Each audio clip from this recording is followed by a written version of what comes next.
Hi! In front of me is OnePlus Nord 3 5G, and today I would like to show you how you can block app notifications.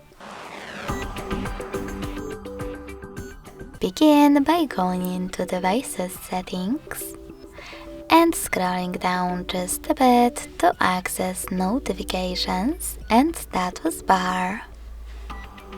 After that, tap on Reset next to App Notifications and click on the best option for you. In my case, Frequency.